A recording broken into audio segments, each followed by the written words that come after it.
Hello everyone and welcome back. Today we are continuing on our Percy Jackson and the Lightning Thief. We are on chapter 8. So, I really like this chapter and I can't wait to read it to you guys. So, if you get comfortable, take snacks, water, whatever you need. If you're doing something in the meantime, good luck, and we are starting. Chapter 8. We Capture a Flag. The next few days I settled into a routine that felt almost normal, if you don't count the fact that I was getting lessons from satyrs, nymphs, and a centaur. Each morning I took ancient Greek from Annabeth, and we talked about the gods and goddesses in the present tense, which was kinda weird. I discovered Annabeth was right about my dyslexia. Ancient Greece wasn't that hard for me to read. At least no harder than English. After a couple of mornings I could stumble through a few lines of Homer without too much of a headache. The rest of the day I rotated through outdoors activities, looking for something I was good at. Chiron tried to teach me archery, but we found out pretty quick I wasn't any good with a bow and arrow. He didn't complain even when he had to snag a straight arrow out of his tail. Foot racing, no good either. The wood nymph instructor left me in the dust. They told me not to worry about it, they'd had centuries of practice running away from lovesick gods. But still, it was a little humiliating being slower than a tree. And wrestling? Forget it. Every time I got on the mat, Clarice would pulverize me. There's no more where that came from, punk, she'd mumble in my ear. The only thing I really excelled at was canoeing. And that wasn't the kind of heroic skill people expected to see from the kid who had beaten the Minotaur. I knew the senior campers and counselors were watching me, trying to decide who my dad was, but they weren't having an easy time of it. I wasn't as strong as the Ares kids or as good at archery as the Apollo kids. I didn't have Hephaestus' skill with metalwork or, God forbid, Dionysus' way with vine plants. Luke told me I might be a child of Hermes, a kind of jack-of-all-trades master of none, but I got the feeling he was just trying to make me feel better. He really didn't know what to make of me either. Despite all that, I liked camp. I got used to the morning fog over the beach, the smell of hot strawberries fields in the afternoon, even the weird noises of monsters in the woods at night. I would eat dinner with Cabin 11, scrape part of my meal into the fire, and tried to feel some connection to my real dad. Nothing came, just that warm feeling I'd always had, like the memory of a smile. I tried not to think too much about my mom, but I kept wondering, if gods and monsters were real, if all of this magical stuff was possible, surely there was some way to save her, to bring her back. I started to understand Luke's bitterness and how he seemed to resent his father Hermes. So okay, maybe gods had important things to do, but couldn't they call once in a while, or thunder or something? Dionysus could make Diet Coke appear out of thin air. Why couldn't my dad, whoever he was, make a phone appear? Thursday afternoon, 3 days after I'd arrived at Camp Half-Blood, I had my first sword fighting lesson. Everybody from Cabin 11 gathered in the big circular arena, where Luke would be our instructor. We started with basic stabbing and slashing, using some straw-stuffed dummies in Greek armor. I guess I did okay. At least I understood what I was supposed to do, and my reflexes were good. The problem was, I couldn't find a blade that felt right in my hand. Either they were too heavy, or too light, or too long. Luke tried his best to fix me up, but he agreed that none of the practice blades seemed to work for me. We moved on dueling in pairs. Luke announced he would be my partner, since this was my first time. Good luck, one of the campers told me. Luke's the best swordsman in the last 300 years. Maybe he'll go easy on me, I said. The camper snorted. Luke showed me thrusts and parries and shield blocks the hard way. With every swipe, I got a little more battered and bruised. Keep your guard up, Percy, he'd say, then whop me in the ribs with the flat of his blade. No, not that far up. Whop, lunge, whop, now back, whop. By the time he called a break, I was soaked in sweat. Everybody swarmed the drink cooler. Luke poured ice water on his head, which looked like such a good idea. I did the same. Instantly, I felt better. Strength surged back into my arms. The sword didn't feel so awkward. Okay, everybody, circle up, Luke ordered. If Percy doesn't mind, I want to give you a little demo. Great, I thought. Let's all watch Percy get pounded. The Hermes guys gathered around. They were suppressing smiles. I figured they'd been in my shoes before and couldn't wait to see how Luke would use me as a punching bag. He told everybody he was going to demonstrate a disarming technique. How to twist the enemy's blade with the flat of your own sword so that he had no choice but to drop his weapon. This is difficult, he stressed. I've had it used against me. No laughing at Percy now. Most swordsmen have to work years to master this technique. He demonstrated the move on me in slow motion. Sure enough, the sword clattered out of my hand.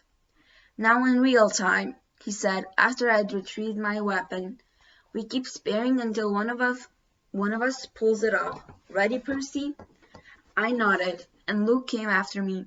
Somehow, I kept him from getting a shot on the hilt of my sword. My senses opened up. I saw his attacks coming. I countered. I stepped forward and tried a thrust of my own. Luke deflected it easily, but I saw a change in his face. His eyes narrowed, and he started to press me with more force. The sword grew heavy in my hand. The balance wasn't right. I knew I was only a matter of seconds before Luke took me down, so I figured, what the heck? I tried the disarming maneuver. My blade hit the base of Luke's, and I twisted, putting my whole weight into downward thrust. Clang! Luke's sword rattled against the stones. The tip of my blade was a couple of centimeters from his undefended chest. The other campers was silent. I lowered my sword. Sorry? For a moment, Luke was too stunned to speak. Sorry? His scared face broke into a grin. By the gods, Percy, why would you be sorry? Show me that again. I didn't want to. The short burst of manic energy had completely abandoned me, but Luke insisted. This time, there was no contest. The moment our swords connected, Luke hit my hilt and sent my weapon skidding across the floor. After a long pause, somebody in the audience said, Beginner's luck? Luke wiped the sweat off his brow. He appraised me with an entirely new interest. Maybe, he said. But I wonder what Percy could do with a balanced sword. Friday afternoon, I was sitting with Grover at the lake, resting from a near-death experience on the climbing wall. Grover had scampered to the top like a mountain goat, but the lava had almost got me. My shirt had smoking holes in it. The hairs had been singed off my forearms.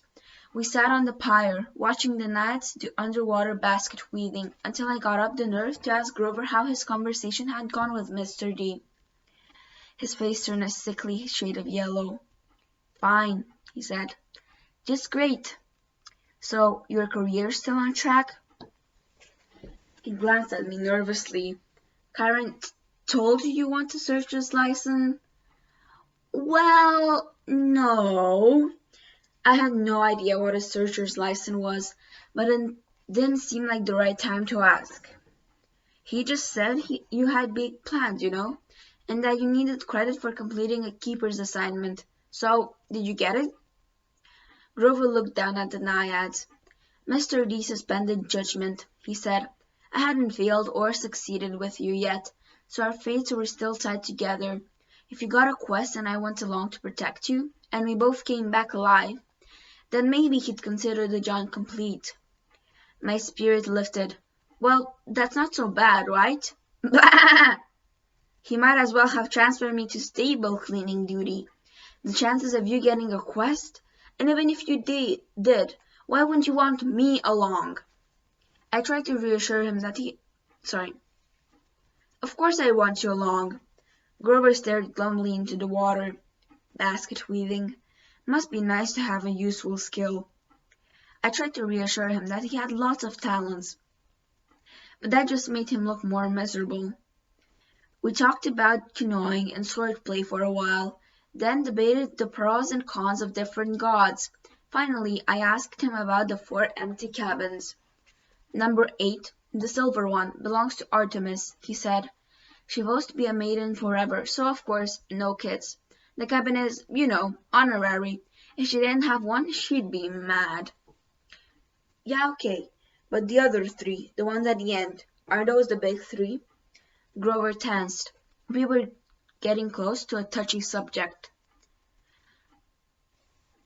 No, one of them, number 2, is Hera's, he said. That's another honorary thing. She's the goddess of marriage, so of course she wouldn't go around having affairs with mortals. That's her husband's job. When we say the big 3, we mean the 3 powerful brothers, the sons of Kronos. Zeus, Poseidon, Hades. Right. After the great battle with the Titans, they took over the world from their dad and drew lots to decide who got what. Zeus got the sky, I remembered, Poseidon the sea, Hades the underworld. Uh-huh. But Hades doesn't have a cabin here. No, he doesn't have a throne on Olympus either. He sort of does his own thing down in the underworld. If he did have a cabin here, Grover shuddered, well, it wouldn't be pleasant. Let's leave it at that. But Zeus and Poseidon, they both had like a bazillion kids in the myth. Why are their cabins empty? Grover shifted his hooves uncomfortably. About 60 years ago, after World War II, the big 3 agreed they wouldn't sire any more heroes. Their children were just too powerful. They were affecting the course of human events too much, causing too much carnage. World War II, that was basically a fight between the son of Zeus and Poseidon on one side and the son of Hades on the other. The winning side, Zeus and Poseidon, made Hades swear an oath with them. No more affairs with mortal women. They all swore on the bigger sticks. Thunder boomed. I said, that's the most serious oath you can make. Grover nodded. And the brothers kept their word? No kids? Grover's face darkened. 7 years ago, Zeus fell off the wagon. There was this TV starlet with big fluffy 80s hairdo. He just couldn't help himself. Well, when their child was born, a little girl named Thalia, well, the river Styx is serious about promises. Zeus himself got off easy because he's immortal. But he brought a terrible fate on his daughter. But that isn't fair. It wasn't the little girl's fault. Grover hesitated. Percy, children of the Big Three have powers greater than other half-bloods. They have a strong aura, a scent that attracts monsters. When Hades found out about the girl, he wasn't happy about Zeus breaking his oath. Hades let the worst monsters out of Tartarus to torment Thalia.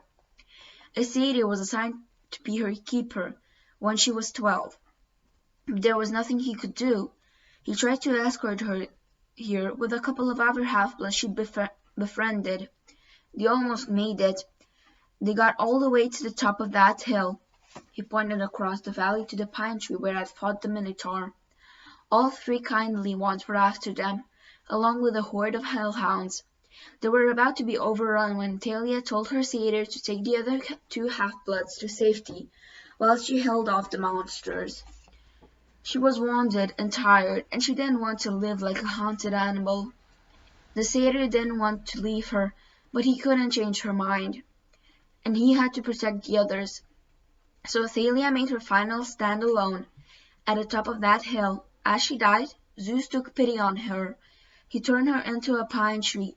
Her spirit still helps protect the borders of the valley. That's why the hill is called Half-Blood Hill. I stared at the pine tree in the distance. The story made me feel hollow and guilty too. A girl my age had sacrificed herself to save her friends. She had faced a whole army of monsters. Next to that, my victory over the Minotaur didn't seem like much. I wonder if I'd acted differently. Could I have saved my mother? Grover, I said, have heroes really gone on quests to the underworld? Sometimes, he said. Orpheus, Hercules, Houdini. And have they ever returned somebody from the dead? No, never. Orpheus came close.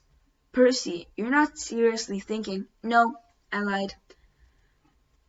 I was just wondering, so a satyr is always assigned to guard a demigod? Grover studied me warily. I hadn't persuaded him that I'd really dropped the underworld idea. Not always. We go undercover a lot to a lot of schools. We try to sniff out the half-bloods, who have the makings of great heroes. If we find one with a very strong aura, like a child of the Big Three, we alert Chiron. He tries to keep an eye on them, since they could cause really huge problems.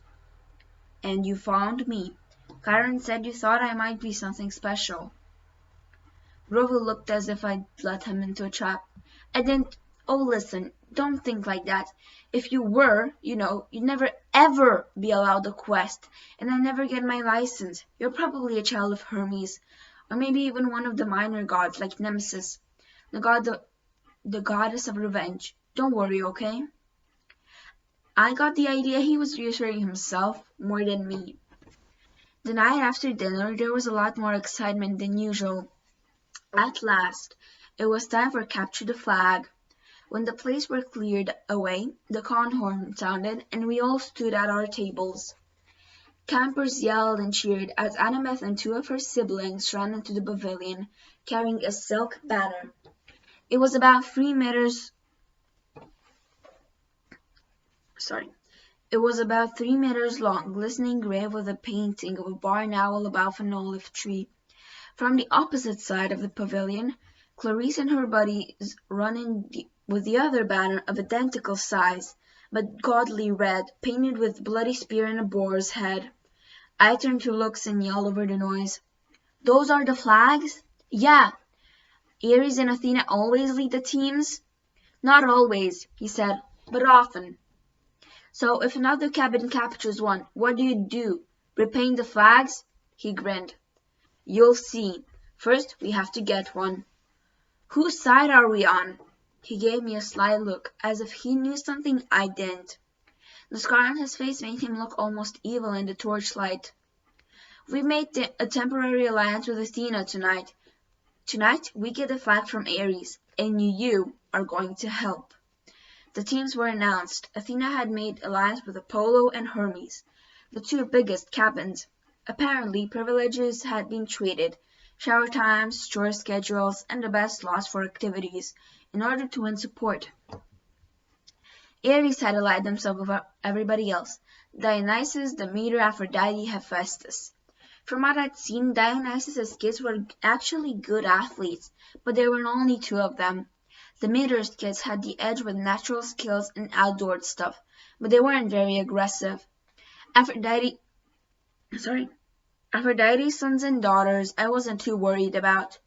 They mostly sat out every activity and checked their reflection in the lake and did their hair and gossiped. Hephaestus's kids weren't pretty, and there were only 4 of them, but they were big and burly from working in the metal shop all day. They might be a problem. That, of course, left Ares' kids, a dozen of the biggest, ugliest, and meanest kids on Long Island, or anywhere else on the planet. Chiron hammered his hoof on the marble floor. Heroes, he announced. You know the rules. The creek is the boundary line. The entire forest is fair game. All magic items are allowed.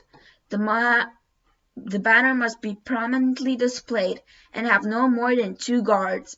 Prisoners may be disarmed, but may not be bound or gagged. No killing or maiming is allowed. I will serve as referee and battlefield medic. Arm yourselves. He spread his hands, and the tables were suddenly covered with equipment, helmets, bronze swords, spear, oxide shield coated in metal. Whoa, I said. We're really supposed to use these? Luke looked at me as if I was crazy. Unless you want to get skewered by your friends in cabin 5.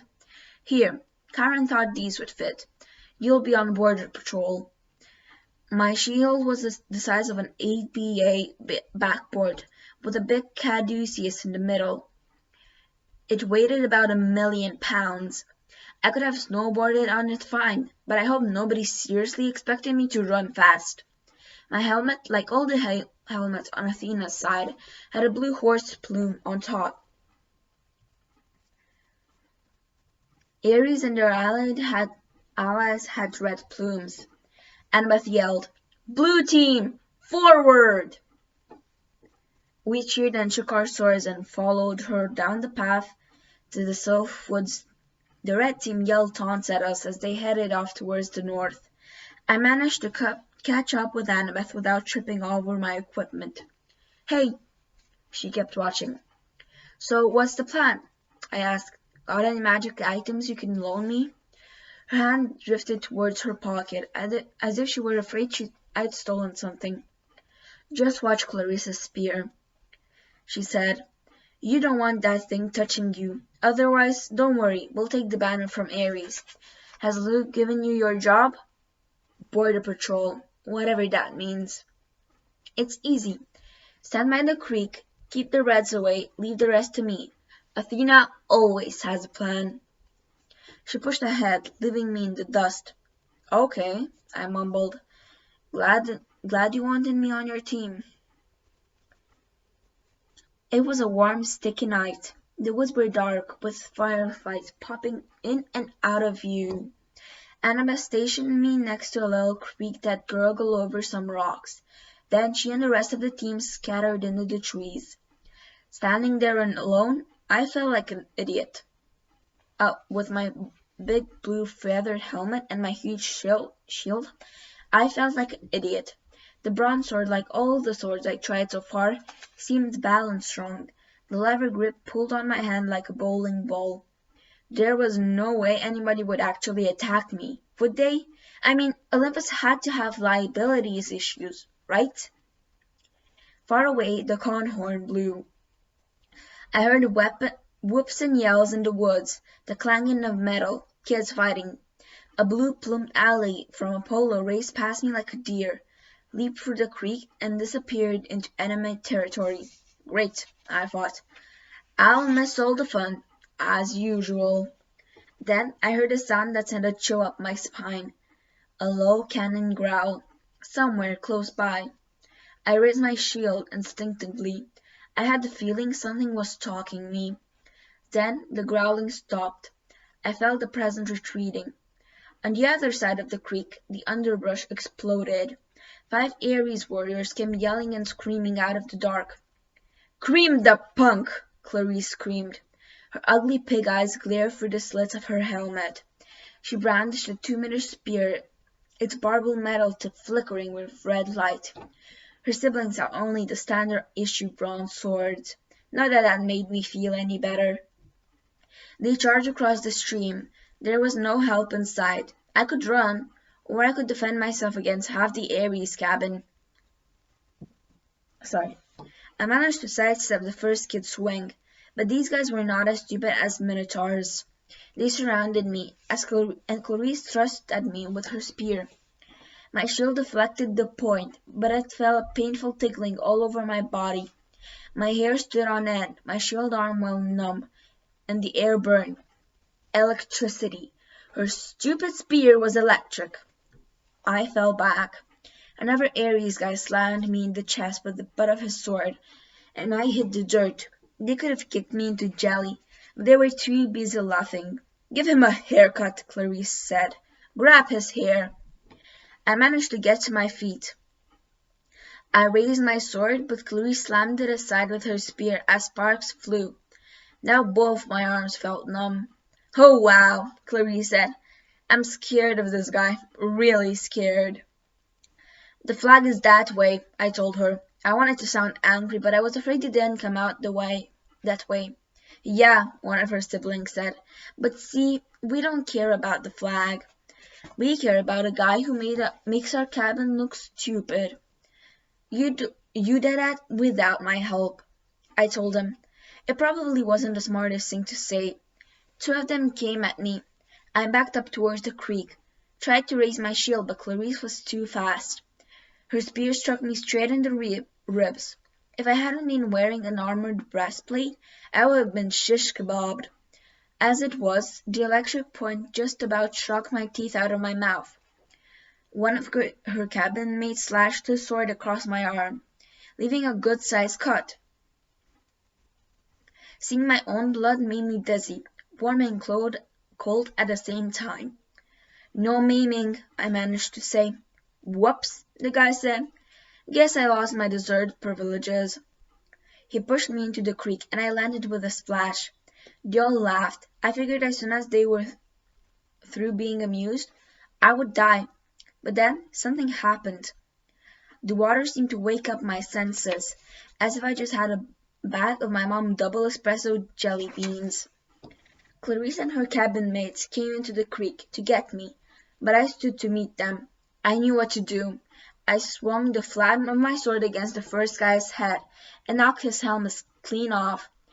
I hit him so hard I couldn't see his eyes vibrating as he crumbled into the water. Ugly number 2 and ugly number 3 came at me. I slammed one in the face with my shield and used my sword to shear off the other guy's horse-tail plume. Both of them backed up quickly. Ugly number 4 didn't look really anxious to attack, but Clarice kept coming, the point of her spear cracking with energy. As soon as she thrust, I caught her shaft between the edge of my shield and my sword, and I snapped it like a twig. "Ah!" she screamed. "You idiot! You coarse-breathed worm!" She probably would have said worse, but I smacked her between the eyes with my sword butt and sent her stumbling backwards out of the creek. Then I heard yelling, elated screams, and I saw Luke racing towards the boundary line with the red team's banner lifted high. He was flanked by a couple of Hermes guys covering his retreat and a few Apollos behind them, fending off the Hephaestus kids. The Ares folks got up, and Chloe muttered a dazed curse. "A trick!" she shouted. "It was a trick!" They staggered after Luke, but it was too late. Everybody converged on the creek as Luke ran across into friendly territory. Our sight exploded into cheers. The red banner shimmered and turned to silver. The board and spear were replaced with a huge caduceus, the symbol of Cabin 11. Everybody on the blue team picked up Luke and started carrying him around on their shoulder. Karen cantered out of the woods and blew the conchords. The game was over. We'd won. I was about to join the celebrations when Annabeth's voice right next to me in the creek said, "Not bad, hero." I looked, but she wasn't there. "Where the heck did you learn to fight like that?" she asked. The air shimmered and she materialized, holding a Yankees baseball cap as if she'd just taken it off her hat. I felt myself getting angry. I wasn't even fazed by the fact that she'd just been invisible. "You set me up," I said. "You put me here because you knew Clarice would come after me while you sent Luke around the flank. You had it all figured out."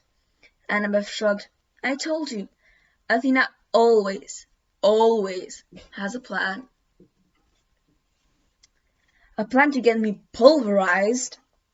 I came as fast as I could. I was about to jump in, but she shrugged. "You didn't need help." Then she noticed my wounded arm. "How did you do that?"